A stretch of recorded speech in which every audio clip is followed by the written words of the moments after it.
ವೀಕ್ಷಕರೇ, ಕಂದಾಯ ಇಲಾಖೆಯಲ್ಲಿ ಕ್ರಾಂತಿ ಮಾಡಿದಂಥ ಕೃಷ್ಣ ಬೈರೇಗೌಡರು ಈ ಬಾರಿ ಸಿಟ್ಟು ಮಾಡಿಕೊಂಡು ಮನಸ್ಕೊಂಡು ಡೆಲ್ಲಿಗೆ ಹೋಗಿದ್ದಾರೆ. ಕಾರಣ ಏನು ಅಂತಂದರೆ, ಈ ಬಾರಿ ಅವರಿಗೆ ಕಂದಾಯ ಇಲಾಖೆ ಸಿಕ್ಕಿಲ್ಲ. ಅದರ ಬದಲಾಗಿ ಮಹತ್ವದ ಖಾತೆ ಬೆಂಗಳೂರು ಅಭಿವೃದ್ಧಿ ಖಾತೆಯನ್ನು ಕೊಡಲಾಯಿತು. ಆದರೆ ಬೆಂಗಳೂರು ಅಭಿವೃದ್ಧಿ ಖಾತೆಯನ್ನು ಪೂರ್ಣ ಪ್ರಮಾಣದಲ್ಲಿ ಕೊಡಲಾಯ್ತಾ ಕೇಳಿದರೆ ಅದು ಕೂಡ ಇಲ್ಲ. ಪಿ ಡಿ ಎ ಮತ್ತು BRDA ಈ ಎರಡೂ ಖಾತೆಗಳನ್ನು ಹೊರತುಪಡಿಸಿ ಕೇವಲ ಬೆಂಗಳೂರು ಅಭಿವೃದ್ಧಿಯನ್ನು ನೋಡ್ಕೊಳ್ಳಿ ಅಂತ ಡಿ ಕೆ ಶಿವಕುಮಾರ್ ಹೇಳಿದ್ರಂತೆ. ಇದರಿಂದ ಸಿಟ್ಟಾದ ಕೃಷ್ಣ ಬೈರೇಗೌಡರು ಡೆಲ್ಲಿ ವರಿಷ್ಠರನ್ನು ಭೇಟಿ ಮಾಡಿ ತಮ್ಮ ಅಸಮಾಧಾನವನ್ನು ಹೊರಹಾಕಕ್ಕೆ ಹೋಗಿದ್ರು. ಆದರೆ ಬೇರೆ ಬೇರೆ ಕಡೆ ಇದ್ದಂಥ ನಾಯಕರು ಅಥವಾ ಡೆಲ್ಲಿ ವರಿಷ್ಠರು ಅವರಿಗೆ ಸಿಕ್ಕಿಲ್ಲ. ಹಾಗಾಗಿ ಡಿ ಕೆ ಶಿವಕುಮಾರ್ ಕೂಡ ಇವ್ರ ಹಿಂದೆನೇ ಡೆಲ್ಲಿಗೆ ಹೋದರು. ಡೆಲ್ಲಿಗೆ ಹೋದಂಥ ಸಂದರ್ಭದಲ್ಲಿ ಕೃಷ್ಣ ಬೈರೇಗೌಡರ ಜೊತೆ ಮಾತಾಡಿ ಅವರ ಮನಸ್ಸನ್ನು ತಣಿಸುವ ಕೆಲಸವನ್ನು ಮಾಡಿದಾರಂತೆ, ಅಥವಾ ಸಮಾಧಾನ ಪಡಿಸುವ ಕೆಲಸವನ್ನು ಮಾಡಿದಾರಂತೆ. ಪೂರ್ಣ ಪ್ರಮಾಣದ ಖಾತೆಯನ್ನು ನಿಮಗೇ ಕೊಡ್ತೀವಿ, ಬೆಂಗಳೂರಿಗೆ ಹೋಗಿ ಮಾತಾಡೋಣ ಬನ್ನಿ ಅಂತ ಹೇಳಿದಾರಂತೆ.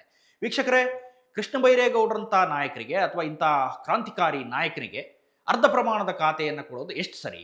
ಬೆಂಗಳೂರು ಅಭಿವೃದ್ಧಿ ಖಾತೆಯನ್ನು ಪೂರ್ಣ ಪ್ರಮಾಣದಲ್ಲಿ ಕೊಡಬೇಕಾ ಅಥವಾ ಕೇವಲ ಅರ್ಧಕ್ಕೆ ಸೀಮಿತಗೊಳಿಸಬೇಕಾ? ಈ ಬಗ್ಗೆ ನಿಮ್ಮ ಅಭಿಪ್ರಾಯ ಏನು? ದಯವಿಟ್ಟು ಅದನ್ನು ಕಮೆಂಟ್ ಮೂಲಕ ತಿಳಿಸಿ.